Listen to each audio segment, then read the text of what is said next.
اسلامی تاریخ 8 جمادی الثانی۔ حبش کے بادشاہ نجاشی کے نام دعوتی خط۔ رسول اللہ صلی اللہ علیہ وسلم نے عمرو بن امیہ کے ذریعے حبش کے بادشاہ نجاشی کے پاس دعوتی خط بھیجے، جس میں توحید و رسالت اور ایمان قبول کرنے کی دعوت اور حضرت عیسیٰ علیہ السلام کے بغیر باپ کے پیدا ہونے اور ان کی نبوت کا تذکرہ کیا، اور ایمان قبول کرنے پر دنیا و آخرت کی بھلائی اور سلامتی کی خوشخبری سنائی۔ نجاشی نے آپ صلی اللہ علیہ وسلم کے خط کو آنکھوں سے لگا کر کہا، میں گواہی دیتا ہوں کہ وہی نبی ہیں جن کا اہل کتاب کو انتظار تھا، اور اسلام قبول کر کے خط کا جواب لکھا کہ اے اللہ کے نبی، آپ پر اللہ کی سلامتی، رحمتیں اور برکتیں ہوں۔ اس کے سوا کوئی معبود نہیں جس نے مجھے اسلام کی ہدایت فرمائی۔ آپ کا فرمان میرے پاس پہنچا۔ حضرت عیسیٰ علیہ السلام کے بارے میں جو کچھ آپ نے لکھا ہے وہ بالکل درست اور سچ ہے۔ آپ کے چچا زاد بھائی جعفر میرے پاس آرام سے ہیں، میں ان کے ہاتھ پر اللہ اور اس کے رسول کی فرما برداری کی بیعت کرتا ہوں، اور اپنے بیٹے طلحہ کو بھی آپ کی خدمت میں روانہ کر رہا ہوں۔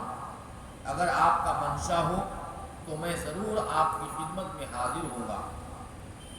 رجب المرجب 9 ہجری میں نجاشی نے وفات پائی۔ اللہ کی قدرت، ہوا اور پانی۔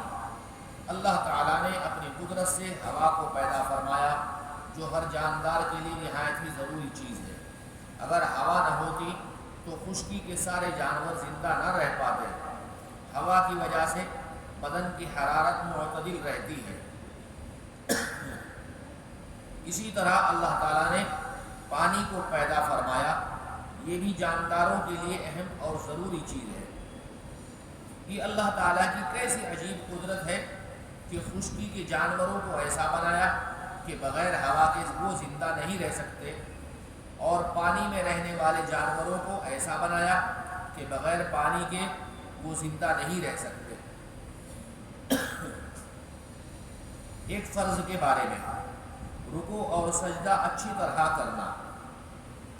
رسول اللہ صلی اللہ علیہ وسلم نے فرمایا، بدترین چوری کرنے والا وہ شخص ہے جو نماز میں سے چوری کر لیتا ہے۔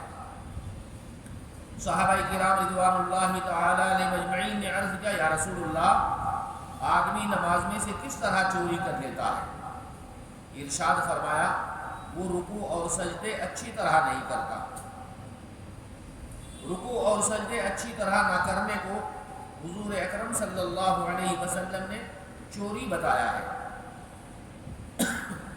اس لیے رکوع اور سجدے کو اچھی طرح اطمینان سے ادا کرنا ضروری ہے۔ ایک سنت کے بارے میں، نئے کپڑے کس دن سے پہننا شروع کریں؟ میرے نبی نے کپڑے پہننے اور کس دن پہننے کے بارے میں بھی بتلا دیا ہے۔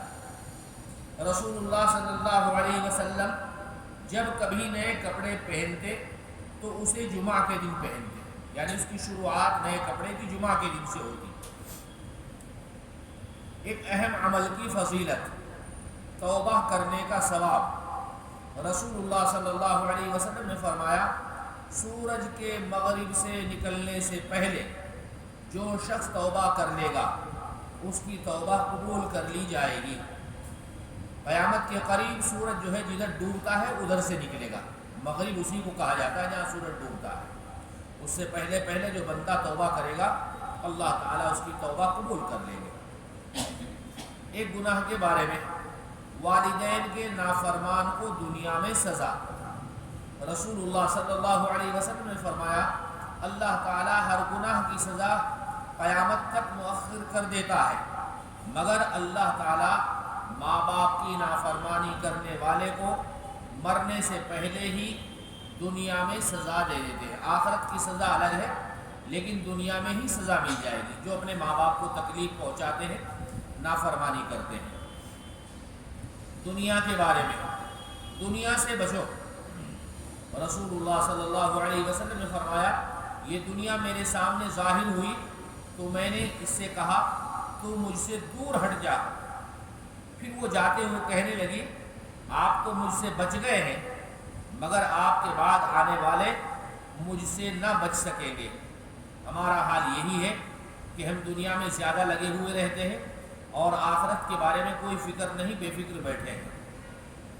آخرت کے بارے میں ایمان والوں کا نور، قرآن میں اللہ تعالیٰ فرماتے ہیں جس دن ایمان والے مرد اور ایمان والی عورتوں کو دیکھو گے ان کا نور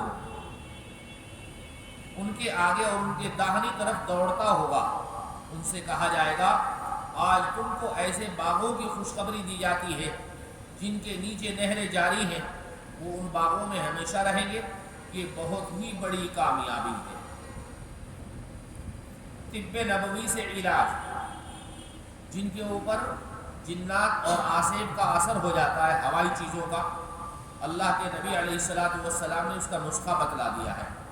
حضرت ابو لیلہ رضی اللہ تعالیٰ عنہ فرماتے ہیں کہ میں خدمت نبوی میں حاضر تھا کہ ایک دیہاتی آیا اور کہنے لگا میرے بھائی کو تکلیف ہے۔ آپ صلی اللہ علیہ وسلم نے دریافت فرمایا کیا تکلیف ہے؟ اس نے کہا کچھ اثرات ہیں۔ آپ صلی اللہ علیہ وسلم نے فرمایا اسے میرے پاس لاؤ۔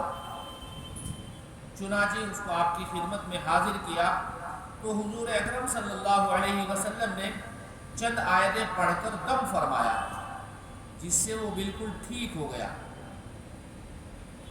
اللہ کے نبی علیہ السلام نے قرآن کریم کی آیتیں پڑھی ہیں، وہ ٹھیک ہو گیا۔ کہیں کسی اللہ حفاظت فرمائے۔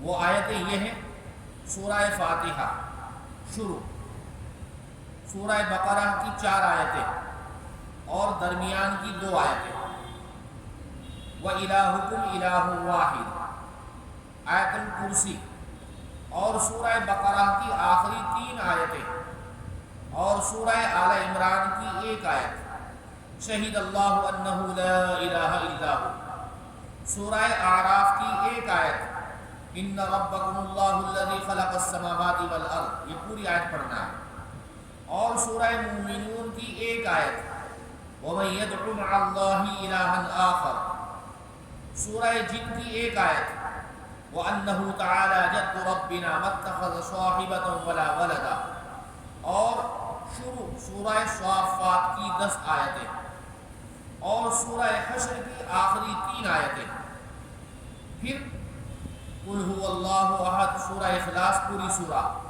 قُلْ أَعُوذُ بِرَبِّ الْفَلَقِ پوری سورہ، اور قُلْ أَعُوذُ بِرَبِّ النَّاسِ پوری سورہ۔ یہ پڑھ کر دم کرنا ہے۔